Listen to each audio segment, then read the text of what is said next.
Before we get into the video, could everyone please subscribe to my Endless Diary Tales channel? Thank you so much.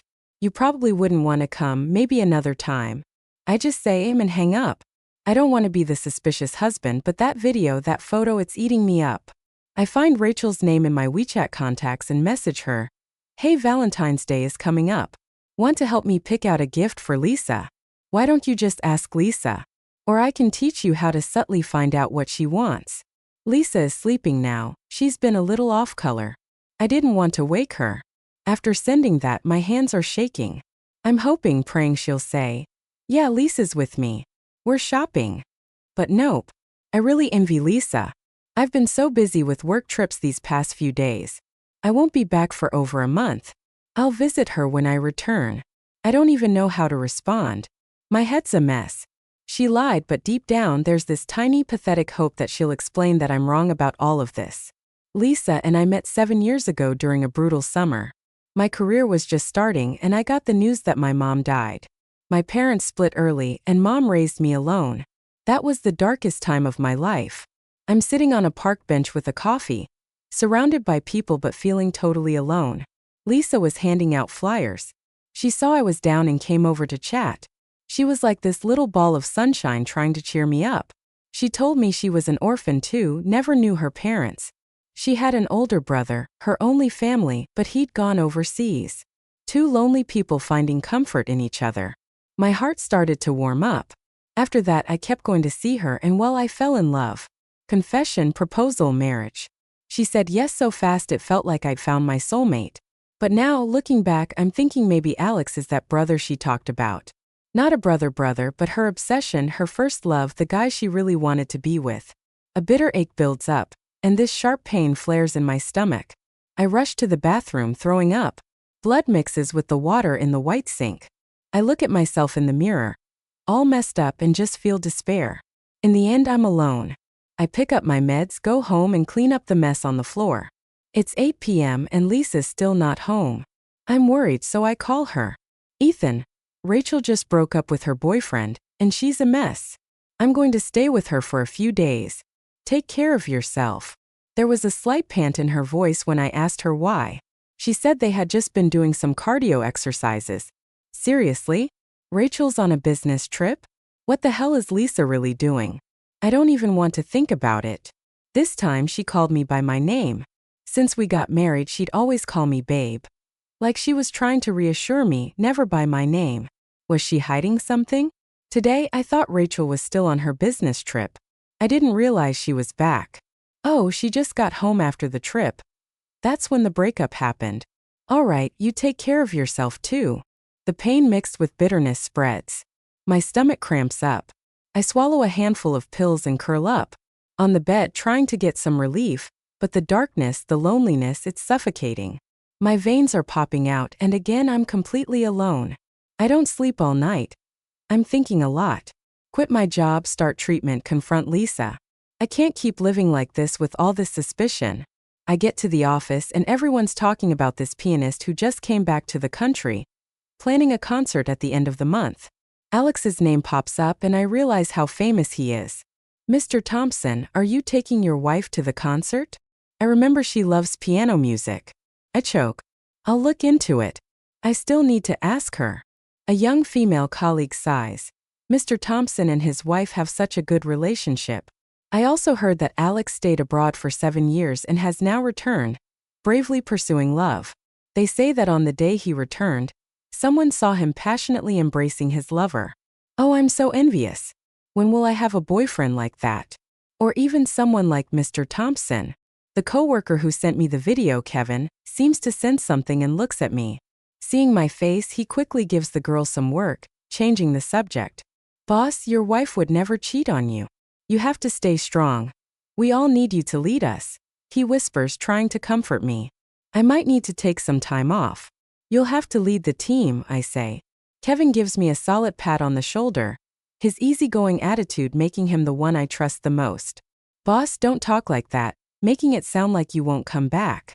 I know you have important things to take care of at home. We'll be waiting for your return. I want to say something, but I just nod. I asked the higher-ups to keep my resignation a secret or only tell them after I am gone. I checked myself into the hospital alone. The doctor seemed surprised. "Young man, aren't you married? How can you do this alone? You need someone to take care of you." "It's fine. I'll just hire a nurse in a little while." First day in the hospital, I contact Lisa, tell her I'm sick, cancer. She laughs, says I'm joking. "Lisa, you've been gone for a week. When are you coming home? Can't you, as a grown man, stop being so caught up in love all the time? I want to have my own life too. But I really don't have much time left. I have cancer. Can you stop using that as a reason to threaten me? Who would believe that?" The call ends abruptly. She's a little pissed. The chemo is brutal. My hair's falling out, I'm throwing up blood, I'm surviving on 4 drips. Can't eat anything for a whole week. Lisa doesn't call. I'm so messed up from the cancer I barely care. I'm bored, flipping through the calendar, and realize it's Valentine's Day. No need for Rachel's help. I'd already gotten a gift. It's on the nightstand in our room, but she never saw it. I can't resist calling her, just wanting to hear her voice. "Lisa, it's Valentine's Day. I took the day off. Are you still at Rachel's? I can come over." Lisa's voice is hurried, impatient. There's noise in the background, probably some amusement park. How could we flaunt our love in front of her? That would just rub salt in her wounds. It's just another Valentine's. We can celebrate it next year. She hangs up fast and all I hear is beeping. How could it be the same? I might not be here next year. These days of treatment changed my routine because I never knew when I'd get sick. The pain tormented me so much that I couldn't sleep through the night. If I hadn't suddenly remembered to check my phone, I wouldn't even know what day it was. It's already the end of the month. I remember that young girl mentioning that Alex would be holding a concert at the end of the month. I grab my phone, something I haven't done in a while, and start scrolling through entertainment news. Around 3 p.m., just after finishing chemo, I see a trending topic shoot to the top on Weibo. The hashtag Alex wins his love is blazing bright. I click on it. It's a video shot by the media with some news report. In the video, Alex is on one knee offering Lisa a bouquet of white roses. Lisa, overjoyed and crying, throws herself into his arms. True love. Who could have guessed the woman in the video was married and her husband was fighting for his life? Lisa calls me, trying to explain. "Ethan, he's the brother I told you about. Everything online is just the media making things up. They misunderstood. I don't even want to think about it. I mean, I'm dying." "All right, Lisa, I believe you. So when are you coming home?" For a moment, neither of us says anything. Maybe my voice was too weak and Lisa could sense something, or maybe she was wondering why I was so willing to believe her. In the end, I don't know who touched the screen, but the silent call was disconnected. At that moment, I thought there was nothing left that I couldn't accept. But fate loves to mess with you, and it made me run into Lisa at the hospital. Summer's over, they say September is golden autumn. I've been cooped up in the hospital room for too long, so I asked the nurse to accompany me outside for some fresh air. The greenery around the hospital was nice, and a few white doves flew across the square. Feeling a bit of a chill, I decided it was better to head back to my room. As I turned to leave, a few whispered words carried by the wind stopped me in my tracks. I heard that Alex, who's been all the rage lately, has a girlfriend who's pregnant. Someone just saw them entering the obstetrics and gynecology department. I felt unsteady on my feet, and even the nurse beside me heard it and couldn't resist making a joke. That guy sure moves fast. It's only been half a month since the end of August, and his wife is already pregnant. Obviously, they were together before he even returned to the country, putting on a show for everyone. How fake. I wasn't sure if it was anger or something else, but a wave of nausea hit me. "Sir, are you all right? Please help me to the obstetrics department.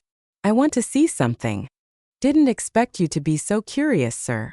I didn't respond and we walked in silence. The rest of the way from a distance I saw a familiar figure. My wife's figure, one I would never mistake.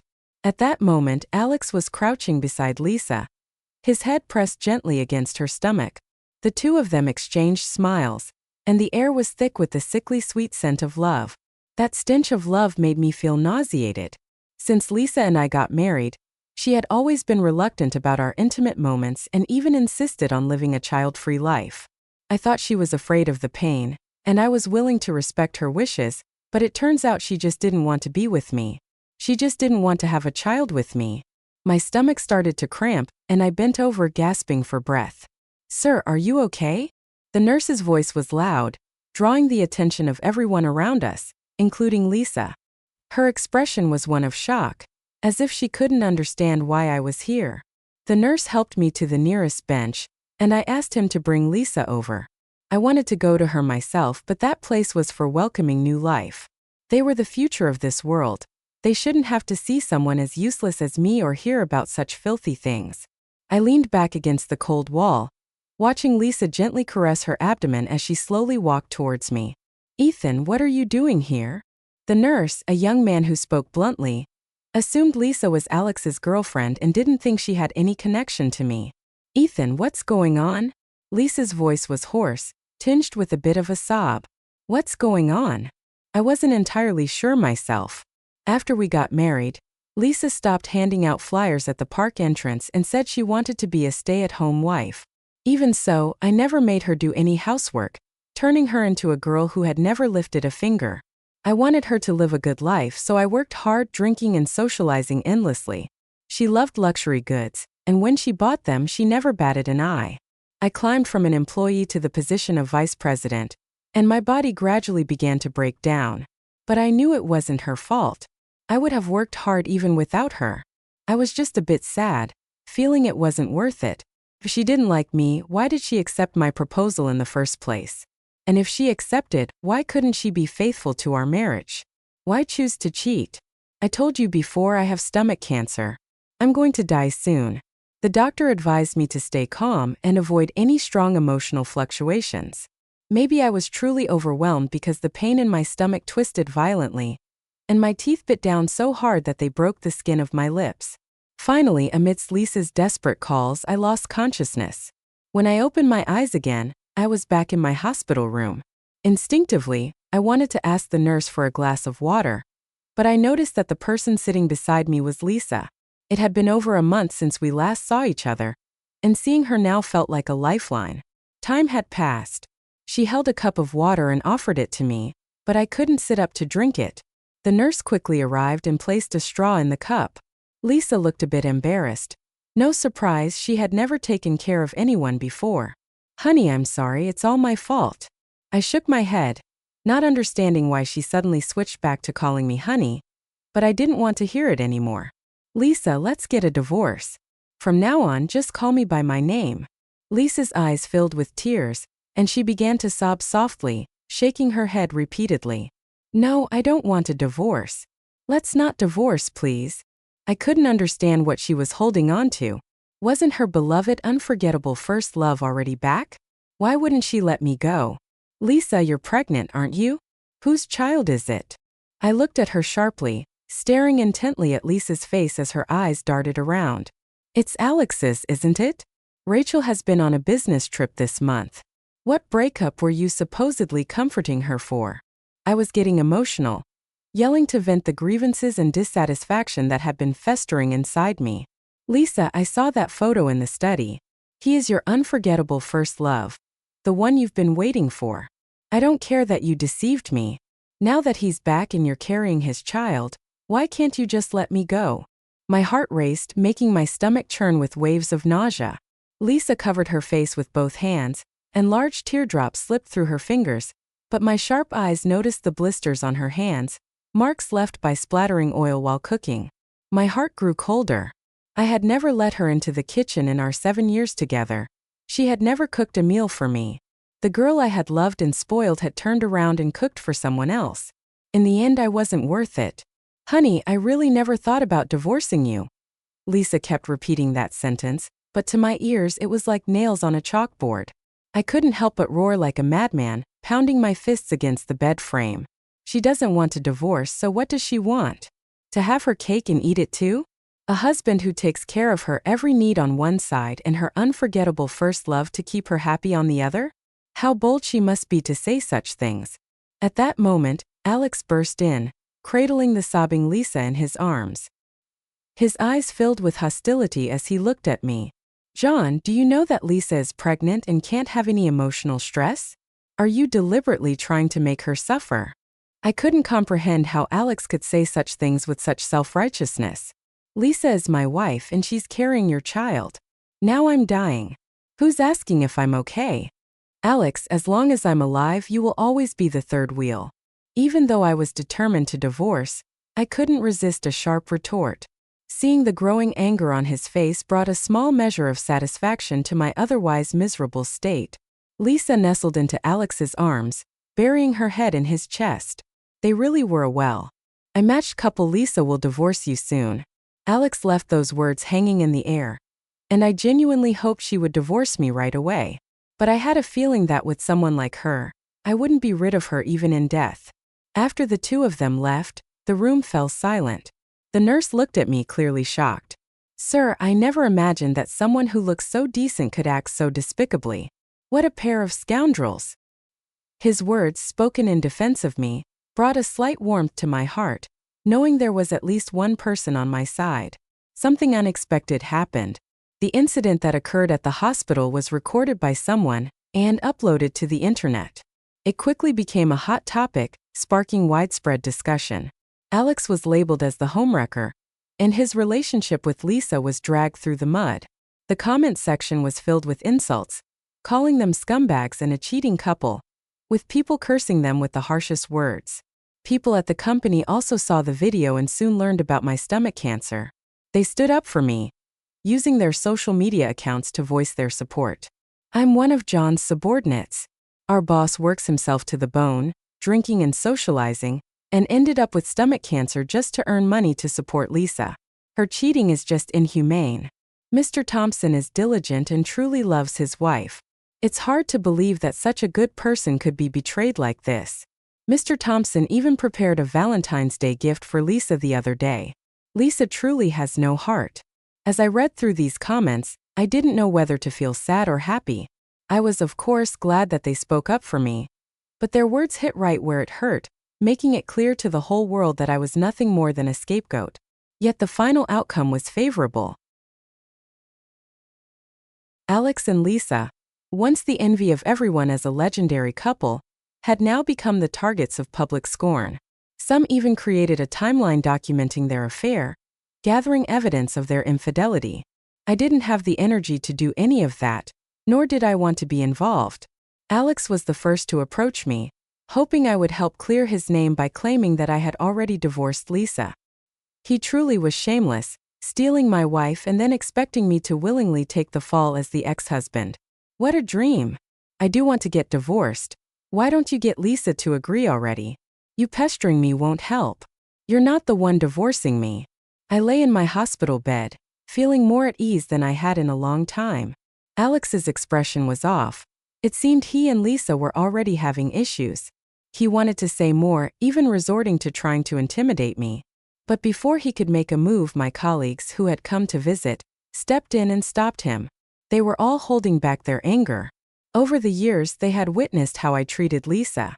Now, not only did I have stomach cancer, but I had also been cheated on. They were on my side and couldn't swallow this injustice either. There were quite a few of them, and what was once a spacious hospital room now felt crowded. A few of the younger, more hot-headed ones couldn't hold back and threw a few punches at Alex, teaching him a lesson. Alex had no choice but to leave in disgrace.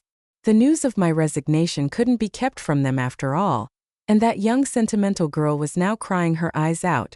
As a patient, I found myself constantly comforting them. It might sound odd, but I was enjoying myself. They made me feel like I had a family.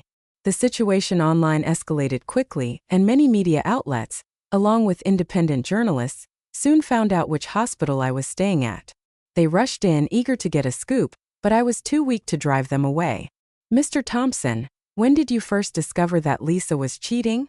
Mr. Thompson, what are your thoughts on Alex? Mr. Thompson, how do you plan to punish the two of them?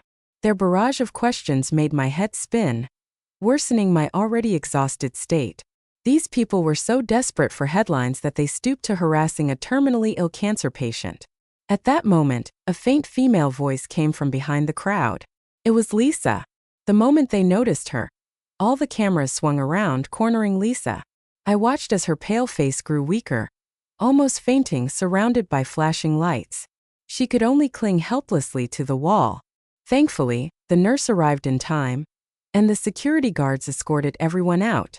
I never imagined that Lisa would become so ruthless, but not toward me, toward the child in her womb.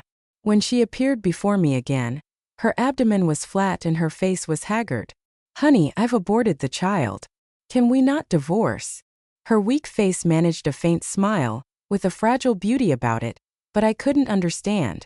Wasn't this the child she had longed for over 7 years? Why would she abort it?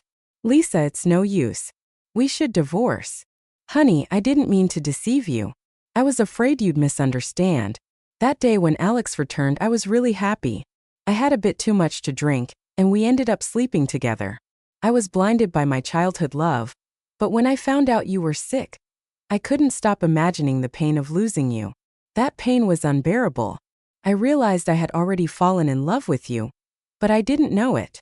Lisa spoke passionately, placing all the blame on a drunken mistake, on love that she didn't realize she had. But if the first time was a mistake, what about the entire following month? If she hadn't discovered that I was terminally ill, would she have never realized she loved me? How hypocritical. I said all of this to Lisa, leaving her speechless, stuttering as she tried to argue but couldn't find the words. "Honey, I went home yesterday and I saw the Valentine's Day gift you left for me on the nightstand. You still love me. Maybe I did love you then, but I don't anymore." Lisa's eyes gradually dimmed, but no matter what I said, she was still determined not to divorce me. "Lisa, I don't want to see you." The love I had for her had long been worn away by her lies and betrayals, leaving nothing behind. She shook her head desperately, trying to throw herself into my arms as she used to, but I coldly dodged her advance. I wanted to send her away, but she insisted on staying to take care of me. This only made me more irritated. She had never taken care of anyone, and she had just had an abortion, leaving her body weak.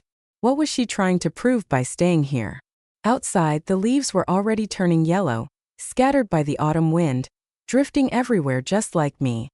Lonely and broken, with my body in pieces. This was no longer the height of summer. It was no longer the summer that lived in my heart. The nurse was openly hostile toward Lisa, often going out of his way to make things difficult for her. But Lisa endured it all, which surprised me. I was also puzzled that she had been here for 3 days, and yet Alex hadn't come looking for her. As they say, a woman's heart is as unpredictable as the depths of the ocean. On the 5th day, Alex hobbled into my hospital room, wearing a patient gown and walking with a limp. I was surprised to see him. When he saw Lisa diligently attending to me, his anger flared up. He grabbed Lisa by the collar, ready to start a fight in the hospital room, but the nurse quickly intervened to stop him. "Lisa, you have no heart. You took advantage of me being drunk, tied me up, and if it weren't for a paparazzo sneaking in this morning and finding me, I would have starved to death at home." This was a lot to take in. I observed Lisa's expression and noticed the trace of resentment. "Why didn't I just let you starve to death? My husband is here fighting cancer, and you don't deserve to have it easy." Alex's eyes were filled with disbelief. His eyes widened, and he punched the wall of the hospital in frustration, venting his anger. "What did you just say? I went abroad for 7 years for you, enduring endless scorn, finally succeeding, and this is how you repay me." Lisa, unable to control her emotions, pushed Alex hard, looking almost deranged. "You did that for yourself. I begged you back then, begged you to take me with you, but you said I was a burden. Now 7 years have passed. I've been married and fallen in love with my husband. Why have you come back to disturb my life?" I couldn't listen to this any longer.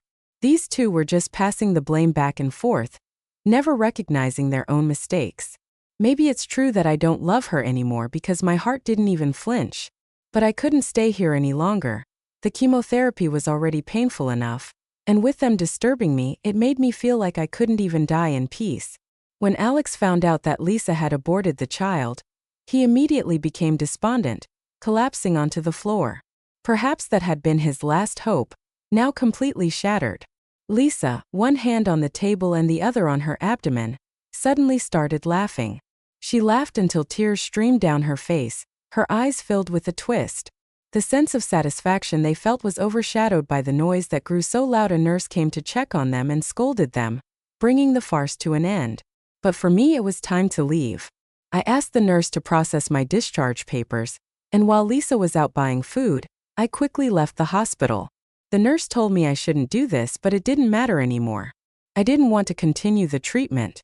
I figured I'd spend the time I had left exploring the beautiful landscapes of my country. The nurse, who was a fresh graduate, agreed to come with me when I asked if he wanted to join. So the two of us set off on a journey.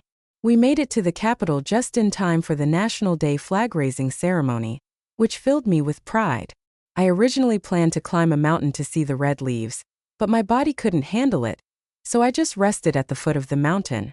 We then headed to the seaside, where the sight of the deep blue ocean gradually brought peace to my mind. Next, we went south, where we marveled at the grandeur of the mountains and lakes. In the old town, we rented a small inn to stay in, but my health was rapidly declining, forcing me to stop and rest. One evening, I received a call from a colleague. When I answered, I was surprised to hear Lisa's voice on the other end. "Honey, we're not going to get divorced, right?" I didn't respond because none of this mattered to me anymore. I had no intention of continuing this entanglement. After all, I was going to die soon. "Honey, I'll give you an explanation." With that, she hung up. It wasn't until the next day when the nurse rushed in, panic in his voice, showing me his phone with the news. Only then did I understand what Lisa meant by an explanation. Alex was dead. The news reported that the renowned pianist Alex was found dead in his villa, apparently due to a gas leak that caused an explosion. By the time his body was discovered, it was burned beyond recognition, his face completely disfigured. It's easy to imagine the immense pain he must have endured before he died. Soon after, another piece of news shot to the top of the trending list. Lisa had jumped to her death from the hospital rooftop. I was unexpectedly calm, only mildly surprised. I didn't expect them to die before I did. This was merely the consequence of their own actions. My colleagues at the company called me one after another, especially the colleague who had lent Lisa his phone that day. He felt guilty, thinking he shouldn't have given Lisa his phone. I reassured him that it was okay. They brought this upon themselves. However, Kevin was indignant, saying several times they deserved it, which made me chuckle a little. They wanted to come see me, but I was already at the end of my rope. Their visit would only add to the sorrow I didn't want to endure anymore. 7 summers ago, my mother passed away, also from stomach cancer. Perhaps I should have seen my own fate coming. I gave a portion of my savings to the nurse. It was his payment for accompanying me through the final stretch of my life. After all these years of saving, I realized that the amount was quite substantial. The rest, along with my other assets, I donated to charity. I hope they can use the money to save others like me who are tormented by illness. Finally, on a quiet night, I saw my mother's silhouette. She told me I had suffered enough. I suddenly remembered that I should have left a large sum of money for the owner of the inn. I was probably going to die here, and my death would leave a trace of misfortune on his property. After settling everything, I lay quietly on the bed, gazing at the bright moon in the sky, and then I closed my eyes forever.